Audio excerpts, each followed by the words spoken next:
রাজধানীর ত্রুটিপূর্ণ বহুতল ভবনের সন্ধানে অভিযান শুরু করেছে রাজধানীর উন্নয়ন কর্তৃপক্ষ রাজউক। সোমবার সকাল থেকে রাজউকের ৮টি জোনের অধীনে ২৪টি টিম এই অভিযান শুরু করে। রাজউকের বিভিন্ন জোনের দায়িত্বপ্রাপ্ত কর্মকর্তা ও প্রধান ইমারত পরিদর্শকের সমন্বয়ে এই অভিযান পরিচালিত হচ্ছে। অভিযানে ১০তলা ভবনের উপরের বহুতল ভবনগুলোর বিস্তারিত তথ্য সংগ্রহ করা হচ্ছে। অভিযানের শুরুতে দৈনিক বাংলা এলাকায় তথ্য সংগ্রহ শুরু হয়। ভবনগুলোতে কোনো ধরনের ত্রুটি আছে কিনা, ফায়ার নিরাপত্তা আছে কিনা সেসব বিষয় পরীক্ষা করা হচ্ছে বলে জানিয়েছেন রাজউকের কর্মকর্তারা। রাজউক অনুমোদিত নকশা আছে, সেই নকশার বহির্ভূত যদি কোনো নির্মাণ থেকে থাকে, সেই নির্মাণটা কি নির্মাণ করেছে, কিংবা ধরেন যে ফায়ার ফাইটিং এক্সটিংগুইশার ঠিকমতো তারা কমপ্লাই করেছে কিনা, যেখানে ইমার্জেন্সি এক্সিট সিঁড়িগুলো আছে সেটা তারা ঠিকমতো কমপ্লাই করেছে কিনা, তারপরে যদি এক্সট্রা কোনো নির্মাণ তার করেছে কিনা অনুমোদনের বাইরে, এই সামগ্রিক বিষয়গুলোই আমরা দেখব। নকশা অনুযায়ী ভবন ঠিক আছে কিনা এবং তার এই নকশায় যে তলা অনুমোদন দেওয়া আছে তার চেয়ে বেশি বা অবৈধ কোনো তলা তারা নির্মাণ করেছে কিনা, এবং ফায়ার সেফটির বা ফায়ার ফাইটিংয়ের যে এলিমেন্টগুলো সেগুলো ঠিক আছে কিনা, এবং কার পার্কিং সহ অন্যান্য যে ব্যবহারগুলো সেগুলো অবৈধ ব্যবহার হচ্ছে কিনা। রাজউকের অভিযানের আরো খবর জানাতে রাজধানীর বনানী এলাকা থেকে আমাদের সাথে যোগ দিচ্ছেন সহকর্মী অনুপ কুমার অধিকারী। অনুপ, এখন পর্যন্ত বনানী এলাকায় কি কোনো ঝুঁকিপূর্ণ ভবন চিহ্নিত করা হয়েছে কিনা এবং সেখানে তারা কি ধরনের অনিয়ম পেয়েছেন? মুন্নি, এই যে বনানী গুলশান, এটা হলো জোন ৪। সেই জোন ৪-এর যে অভিযান সেটা সকাল ১১টা থেকে শুরু হয়েছে। সকাল ১১টা থেকে এই ২টা পর্যন্ত ৩টি ভবনে দেখা হয়েছে। সেই ভবনের নকশার অনুমোদন নিয়ে যে নকশা, সেই নকশার ভিতরে থেকে সবকিছু করা হয়েছে কিনা এবং সিঁড়ি, লিফট সেগুলো ঠিকমতো আছে কিনা। তবে এই জোন ৪ যিনি পরিচালনা করছেন মামুন মিয়া, আমরা তার সঙ্গে কথা বলবো, যিনি এই ৪-এর পরিচালক। ৩টে ভবন আপনারা দেখলেন, সেই ৩টে ভবনে কি কি অসঙ্গতি পেয়েছেন?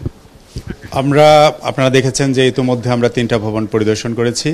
এই ৩টি ভবনে পরিদর্শন করে আমরা দেখেছি যে অনুমোদিত নকশার বাইরের নির্মাণ আছে, কিছু অংশ ফাঁকা থাকার কথা, সেই ফাঁকা জায়গায় রেস্টুরেন্ট তৈরি করা হয়েছিল, সেই রেস্টুরেন্ট আমরা বন্ধ করে দিয়েছি তাৎক্ষণিকভাবে, এবং এই রেস্টুরেন্টের যে স্থাপনা সেটা আমরা সরিয়ে নেওয়ার জন্য নির্দেশ দিয়েছি। অন্যান্য স্থাপনায় যেটা দেখেছি যে আমাদের ড্রয়িং ডিজাইনে যেখানে লিফটের অবস্থান দেখানো আছে, ফায়ার এক্সিট সিঁড়ির অবস্থান দেখানো আছে, সেই অবস্থান অনুসারে লিফট এবং সিঁড়ি নির্মিত হয়নি, এবং অতিরিক্ত পরিমাণ জায়গায় তারা অতিরিক্ত নির্মাণ করেছে। এছাড়া আমরা আরও কিছু বিষয় আমরা লক্ষ্য করছি। আপনারা দেখেছেন যে ফায়ার এক্সটিংগুইশারগুলোর ডেট ঠিকমতো আছে কিনা, কাজ করছে কিনা, ফায়ার এক্সিটটা ঠিকমতো আছে কিনা, সেখানে কোনো প্রতিবন্ধকতা আছে কিনা, বা এমন কোনো বস্তু রাখা আছে কিনা যাতে জরুরি প্রয়োজনে বেরোয়ার সময় প্রতিবন্ধকতা সৃষ্টি হতে পারে, এটাও আমরা লক্ষ্য করেছি। পাশের ভবনে যেটা দেখলাম যে অনুমোদনের বাইরে একদম ছাদে একটি রেস্টুরেন্ট করা হয়েছে, সেই রেস্টুরেন্টের বিষয়ে কি কথা?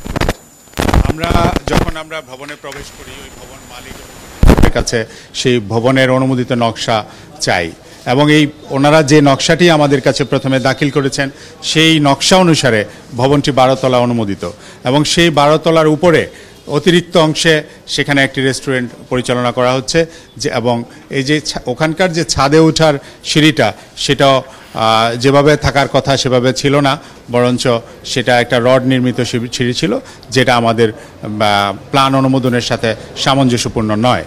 পরবর্তীতে তারা আমাদেরকে একটি প্ল্যান আমরা যখন অভিযান পরিচালনার শেষ পর্যায়ে, তখন তারা আবার আরেকটি প্ল্যান আমাদের সামনে দাখিল করে, যেখানে এই অংশটুকু দেখানো আছে। এ বিষয়ে এই পরবর্তী প্ল্যানটা আমাদের ভলিউমে আছে কিনা, আমরা এটা যথাযথ প্রক্রিয়ায় অনুসরণ করে এটা অনুমোদন করা হয়েছে কিনা, সেটা আমরা যাচাই বাছাই করব। যাচাই বাছাই করে পরবর্তী সময় আমরা এই বিল্ডিংয়ের বিষয়ে সিদ্ধান্ত প্রদান করব। এই অভিযান রাজউকের পক্ষ থেকে বলা হচ্ছে যে এই অভিযান 1 সপ্তাহ মতো চলবে রাজধানীতে, এবং অনুপ, আপনি থাকেন আমাদের সঙ্গে, এই একই বিষয়ে আমাদের সাথে যুক্ত হবেন মতিঝিল থেকে আমাদের সহকর্মী জেমসন মাহবুব।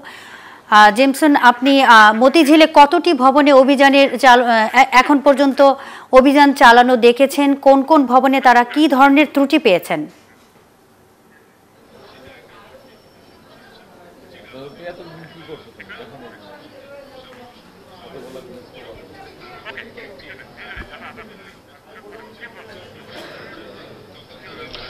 প্রথমে মুন্নি আপনার বলে আজকে কিন্তু কোনো অভিযান চলছে না, আজকে হচ্ছে আপনার তথ্য সংগ্রহ কার্যক্রম। তারা বিভিন্ন ভবনের ঝুঁকিপূর্ণ ভবন কোনগুলো সেগুলো নির্ণয়ের জন্য তারা কিন্তু তথ্য সংগ্রহ করছে। এবং এখানে তথ্য সংগ্রহের পরিচালক যিনি রয়েছেন রাজুকের, ওনার সাথে আমরা কথা বলবো। আপনার আজকের অভিযান সম্পর্কে আমাদেরকে বলবেন এবং কি কি ত্রুটি আসলে আপনারা পেয়েছেন। আসলে আমাদের তথ্য সংগ্রহ অভিযান যেটা বললেন যে রাজুক মাননীয় মন্ত্রী মহোদয়ের নির্দেশক্রমে আমাদের যে মাননীয় চেয়ারম্যান মহোদয় আছেন উনি 24টা টিম করে দিয়েছেন আমাদের রাজুকের আওতাধীন যে এলাকা সেই এলাকার সময়ের মধ্যে। তো আমরা জোন 6-এর এলাকায় 4টা টিম হয়েছে, সেই 4টা টিম আমরা আজকে আমাদের বহুতল ভবনের তার নকশায় ব্যত্যয় আছে কিনা, ফায়ার ফাইটিং এলিমেন্টসগুলো ঠিক আছে কিনা, অর্থাৎ অবৈধ কোনো অংশ তলা আছে কিনা, এগুলো যাচাই করে আমরা তথ্যগুলো সংগ্রহ করছি এবং এই তথ্য সংগ্রহ করার পর আমরা নেক্সট স্টেপ নেওয়া যেতে। আপনারা কি কি পেয়েছেন এই তথ্য সংগ্রহের পক্ষে? আমরা কিছু কিছু বিল্ডিং আমরা পেয়েছি, যেমন মতিঝিলে যে বেশ ভালোই পেয়েছি, তাদের ইগুলো ভালো আছে। তারপর তাদের কাছ থেকে আমরা নকশা নিয়েছি, সেই নকশা আমাদের কাছে যে রক্ষিত নকশা আছে সেটার সাথে আমরা যাচাই করে আমরা তখন বলতে পারবো যে কতটুকু ব্যত্যয় আছে বা কত অবৈধ কত তলা আছে এবং ফায়ার এলিমেন্ট যেটা রাখার দরকার বা যে ফায়ার এক্সিট যে সিঁড়ি যেটার ইমার্জেন্সি সিঁড়ি সেটা আছে কিনা এবং সেটা পরিমাপ কতটুকু সেগুলো আমরা যাচাই করে পরে জানবো। সবগুলোতে ফায়ার এক্সিট কিংবা ফায়ার ব্যবস্থাপনা কি আপনারা সন্তুষ্ট? না, আমরা দু একটা পেয়েছি, ম্যাক্সিমাম যেটা পেয়েছি যে তার ফাইটিং যে এলিমেন্ট যেটা থাকা দরকার সেটা নাই। যদিও ফায়ার এক্সটিংগুইশার দু একটা পেয়েছি আমরা, সেগুলো মেয়াদোত্তীর্ণ এবং অন্যান্য যে ব্যবস্থা বিশেষ করে যে ইমার্জেন্সি শুরুগুলো এগুলো থাকলেও সেগুলো অনেক প্রতিবন্ধকতা রয়েছে, যাতে ইমার্জেন্সি যে নামতে পারবে সহজে সেটাও সম্ভব না।